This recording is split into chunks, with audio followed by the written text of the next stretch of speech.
Hello everyone, எல்லாருக்கும் வணக்கம். இன்றைக்கி ரொம்பவே சூப்பரான க்ரீமியான மேங்கோ ஐஸ்கிரீம் எப்படி செய்கிறதுன்னு பார்க்க போகிறோம். இது செய்கிறது பார்த்திங்கன்னா ரொம்பவே சிம்பிள். வீட்டில் இருக்கக்கூடிய 3 பொருள் வச்சு ஈஸியாக பண்ணிடலாங்க. இப்போ இதை எப்படி பண்ணுறதுன்னு பார்க்குறதுக்கு முன்னாடி நம்ம சேனலை சப்ஸ்கிரைப் பண்ணாதவங்க சப்ஸ்கிரைப் பண்ணிக்கோங்க. கூடவே அந்த பெல் ஐக்கானை கிளிக் பண்ணிக்கோங்க. அப்போ தான் நான் வீடியோஸ் போடும்போது உங்களுக்கு நோட்டிஃபிகேஷன்ஸ் வரும்.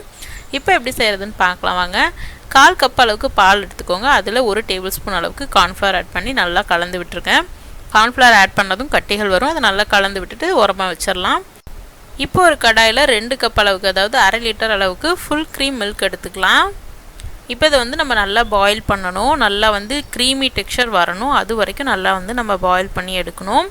நல்லா கொதி வரும்போது அடிக்கடி கிளறி விட்டுட்டே இருங்க. பால் அடி பிடிக்கிறதுக்கு சான்சஸ் நிறைய இருக்குது. அதனால் நல்லா திக்காகிற வரைக்கும் கிளறி விட்டுட்டே இருங்க. அப்பப்போ பால் பார்த்திங்கன்னா கொதித்து நல்லா திக்கான ஒரு கன்சிஸ்டன்சி வர்றதுக்கு பார்த்திங்கன்னா ஒரு 10 நிமிஷம் கிட்ட ஆகுங்க.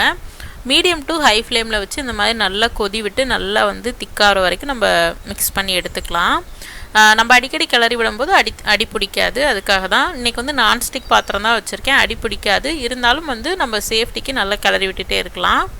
பாருங்கள், நல்லா திக்காக ஆரம்பிச்சிருச்சு. இந்த டைமில் நம்ம ரெடி பண்ணி வச்சுருந்த கார்ன்ஃப்ளவர் மிக்சரை ஆட் பண்ணிக்கலாம். கார்ன்ஃப்ளவர் எதுக்காக ஆட் பண்ணுறோன்னா கன்சிஸ்டன்சி திக்காகிறதுக்காக தான் ஆட் பண்ணுறோம். கார்ன்ஃப்ளவர்னால எந்த ஒரு டேஸ்ட்டும் வராது. பட் நல்ல க்ரீமி டெக்ஸ்சர் கொடுக்கும். இங்கே பாருங்கள், ஐஸ்கிரீம் நல்லா செட் ஆகிறதுக்கு யூஸ் ஆகும். அதுக்காக தான்.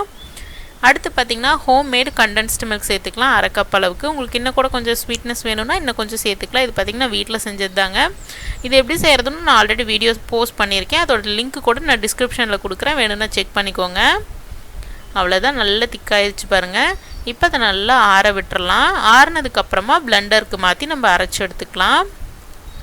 நல்லா ஆறுனதுக்கப்புறமா பிளெண்டருக்கு மாற்றுங்க. இப்போ நல்லா ஆறிடுச்சு. இப்போ பிளெண்டருக்கு மாற்றிட்டு நம்ம நல்லா பிளெண்ட் பண்ணி எடுத்துக்கலாம். அதுக்கு முன்னாடி மேங்கோ, ஒரு மீடியம் சைஸ் மேங்கோவை சின்ன சின்ன பீசஸாக கட் பண்ணி வச்சுருந்தேன். அதை சேர்த்துக்கலாம். அதுக்கப்புறம் மேங்கோ எசன்ஸ் அந்த ஃப்ளேவருக்காக ஆட் பண்ணியிருக்கேன். அது ஆப்ஷனல் தான். ஒரு ஃபியூ ட்ராப்ஸ் போட்டுக்கலாம். அவ்வளோதான், நல்லா பிளெண்ட் பண்ணி எடுத்துகிட்டேன். நல்ல ஒரு க்ரீமி டெக்ஸ்சர் வந்துருச்சு பாருங்கள்.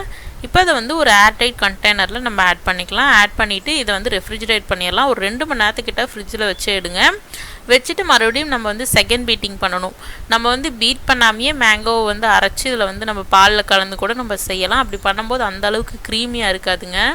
இங்கே பாருங்கள், இந்த மாதிரி கொஞ்சம் செட் ஆயிடுச்சு. ஒரு 2 மணி நேரம் கிட்ட வச்சுருந்தேன். இப்போ இதை மறுபடியும் நம்ம பிளெண்டரில் சேர்த்து நம்ம செகண்ட் டைம் அரைக்கும் போது நல்ல ஒரு க்ரீமி டெக்ஸ்சர் கொடுக்கும். அதுக்காக தான் நல்லா அரைச்சி எடுத்துக்கலாம். பாருங்கள், நல்ல க்ரீமி டெக்ஸ்சர் வந்துருச்சு. இப்போ இதை மறுபடியும் நம்ம ஏர்டைட் கண்டெய்னருக்கு மாற்றிடலாம். மாற்றிட்டு இதை மறுபடியும் நம்ம ஃப்ரீஸ் பண்ணி எடுக்க போகிறோம். இது பார்த்திங்கன்னா நான் ஆல்ரெடி சொன்ன மாதிரி ஓவர் நைட் வச்சோம்னா ரொம்ப நல்லாயிருக்கும். ஒரு 5-6 மணி நேரத்துலேயே நம்ம ஐஸ்கிரீம் மாதிரி செட் ஆயிரும். பட் ஓவர் நைட் வச்சோம்னா ரொம்ப சூப்பராக இருக்கும். ஸோ ஒரு இன்றைக்கி செஞ்சுட்டு நாளைக்கு சர்வ் பண்ணுற மாதிரி நீங்கள் ஐடியா பண்ணிக்கோங்க. அவ்வளோதான்.